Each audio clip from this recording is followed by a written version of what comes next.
Савва Морозов. Очень понравились акварели. Делайте уроки и с акварельной живописью, пожалуйста. Я делаю. У меня курсы выходят, в которых есть и маслом работа, творческие задания, и творческие задания акварелью. Новый курс вот уже на подходе. Мы будем писать причал старый в Гурзуфе. Часто бывает ситуация, где на воде какие-то постройки есть, пирсы. Ну, это очень красиво. Они дают отражение, так что я думаю, это будет важный материал для изучения. Ведь в пейзаже всегда присутствуют какие-то элементы, постройки, и это очень красиво, когда все это в перспективе выстроено, когда есть различные цвета. Но это только дополняет пейзаж. Ну и скоро, в начале мая, будет акварельный класс в Риме. Так что я буду работать только акварелью. Вы можете работать любыми материалами, но акцент, упор будет на акварельную живопись. Так что включайтесь в команду. Роман Залия. А зачем выбирать между плохими и хорошими картинами? За этим ходят в музей. А что, в музеях есть плохие картины? Мне вспоминается, как, в моей молодости тети, бабушки по телевизору сказали, значит, правда. Или в газете написано, значит, то есть в газете не может быть неправда, да? И в телевизоре. Раз в музей повесили, значит, хорошее. Такая логика. Да, бывает, на мой взгляд, и очень часто. Прошу помощи у зала, друзья. Бывают в музее плохие работы, картины. А зачем выбирать между плохими и хорошими? Это просто я для примера привел. Вопрос был, как вообще отличить хорошую живопись от плохой. Поскольку мы все разные, я и говорил, что примеривайся к своему дому. Ты готов повесить Сикстинскую Мадонну? Или не очень она тебе? Известная же история с Фаиной Раневской, когда она услышала, в Эрмитаж привезли Мадонну эту Сикстинскую, и две дамы говорили между собой, глядя на нее, что-то она мне эта Мадонна не очень. А услышала Фаина Георгиевна и сказала, что, милочка, это живопись, эта картина повидала столько на своем веку, что сама вправе теперь выбирать, кому она очень, кому не очень. Зенмибб. Здравствуйте. Я не учился профессионально рисованию, но очень давно увлекаюсь акварельной живописью, изучаю, много смотрю мастер-классов, работы ТД. Но после ваших видео захотелось тоже научиться писать маслом. Как вы считаете, после акварельных красок сильно сложно перестроиться на масло? Да, дело не в технике. И акварельная техника самая сложная. К ней приступают вообще, когда ты изучил укрывистые техники. Но коль скоро вы уже профессионал и работали всегда акварелью, то вам будет проще простого перейти на масло, потому что если в видении заточено, как из этой красоты извлечь в картину музыку, написать в эту живописную, то нет проблем, любым материалом будете работать. Дадут вам какие-нибудь, я знаю, нет ничего, кирпичи, например, потерли, и что еще там, сажу набрали, там, я не знаю, пепел, и уже две краски, и все, можно наскальную живопись делать. Вы уже сделаете любым материалом абсолютно, цементом, может, цвет имеет, белил туда добавить. Кроме шуток, на своих классах я не учу живописи, учу видению, правильно, замечать, что ли, выстраивать из этого любого мотива некую программу решения этого мотива. Причем этих решений, как выясняется, много, бесчисленное множество, и мы учимся, доверяя себе, множить их. И потом какой-нибудь будет удачный или какие-нибудь. В раму их. Елена Мацкиф. У меня был случай, я еще когда-то в студенчестве написал «Осеннее дерево», первую свою работу в стиле импрессионизма. Писала с мучением, потом после знакомства со Славой переделывала. Потом забросила, потому что все равно не то. Замучилась я с ней. И вот недавно достала, смотрю, а вроде ничего. Ладно, понесла в багетку, а там тетечка на кассе как начала прыгать от радости. Ой, как красиво, что это вы написали? Мне было очень приятно, я совсем другими глазами посмотрел на эту работу, и она мне наконец понравилась. Теперь она у меня висит рядом с другими картинами, в том числе рядом со Славиной. Ой, Лена, спасибо большое. Лена чудесный организатор моих классов в Америке, в Калифорнии. И несколько моих работ у нее есть. Лена, пришли фото стены, где висят наши с тобой работы. Я всем покажу. Вообще Лена пишет о том, как изменяется наше видение.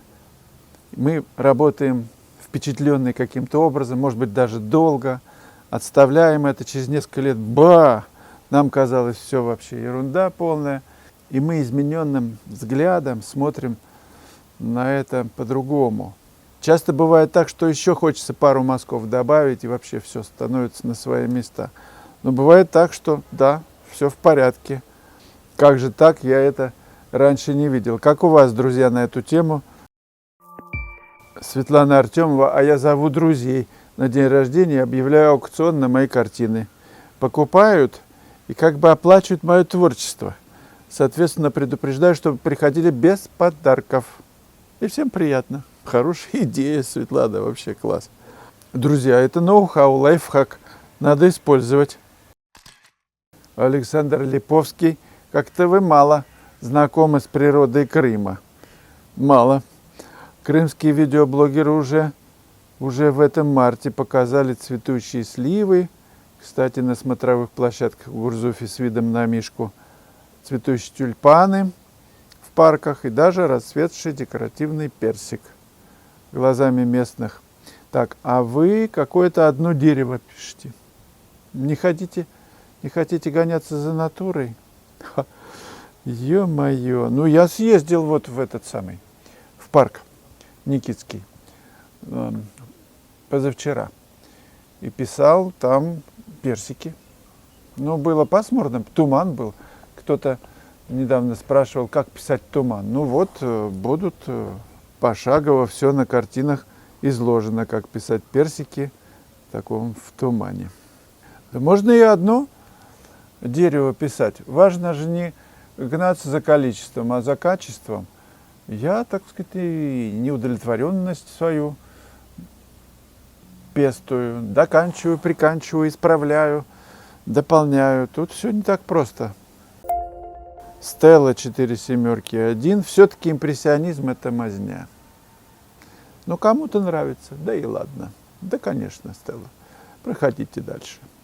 Мне, например, когда я был маленьким, каша манная не нравилась. Прям размазня размазней. А потом нормально привык. Даже нравится сейчас прям сильно. Время должно пройти. Омар Хайям говорил, что каждый видит ту красоту, до которой дорос. Морис Захрисон, наверное, так. От чего зависит слава художника? Ведь явно не от живописных навыков. Ну, конечно, пиар включается. Некоторые художники ничего себе из себя вообще не представляют, но очень раскрутились, а люди съедают все. Рассказывают, что мух едят или каких-то там опарышей, что ли, каких-то жуков, ну, в каких-то странах. Я не ел. От чего это происходит? Ну, видимо, есть нечего было. Полюбили потом. Так и здесь. Что ни покажи, скажи, что это великое. И все будут, блин, действительно, а что-то в этом есть. И чем больше об этом говорят, об ужасе каком-нибудь, тем больше стекается народ посмотреть на эту мазню. И привыкают потом. Лучше-то нет ничего. И художник приобретает славу. Сделал флейцем на 2-метровом холсте какие-то каляки-маляки. Менеджеры там, значит, раскрутили. Много постов, всякие там фотки, бум-бум-бум, великое.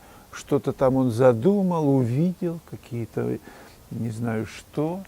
Ну, в общем, ум поворачивается и начинает находить в этом, как в облаках, например, смотришь, ух ты, какая собачка. Дырки на джинсах, на коленках, например. Ну, не были же раньше. Зашивали люди. Бабушка увидела у внучки дырки и зашила их к утру. А внучка, значит, немножко расстроилась. Сказала, что так модно, ты ничего не понимаешь. В пиаре есть же, наверное, целая наука, я не изучал, но говорят, отрицательная реклама, упоминание, например, что там, я не знаю, плохой человек, идиот, что угодно. И это работает, привлекает интерес. Людям хочется посмотреть вживую на это чудо. Собирается больше и больше людей, они раскалываются по мнениям. Естественно, у всех разные мнения. И кто-то найдет в этом прекрасное. А кто-то выложит все деньги, которые у него есть за это. Александр Субботин, она брали зрителя возможностью творчески формировать образ. Она брали, исходя из более или менее невнятного изображения. Это об импрессионистах. Так, значит, видимо, они брали зрителя, внимание, да? Возможностью творчески формировать образ. Так, исходя из более-менее невнятного изображения. То есть невнятица такая, а они образ из этого, да, макетируют. И взяли внимание зрителя за рога, его притащили картину, сказали, смотри, это импрессионизм, это велико. Ну а почему невнятно это? А что невнятного у, я не знаю, Клода или у Эдуарда Мане?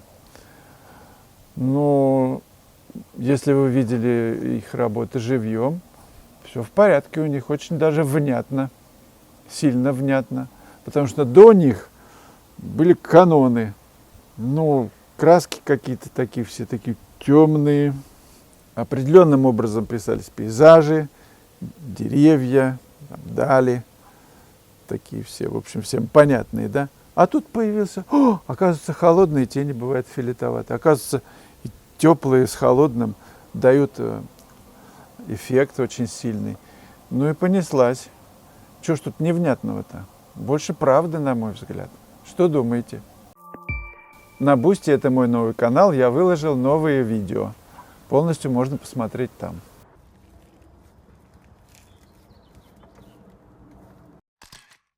Друзья, вы просили делать мастер-классы в России. Я провожу класс в Плёсе. С 9 по 13 апреля присоединяйтесь.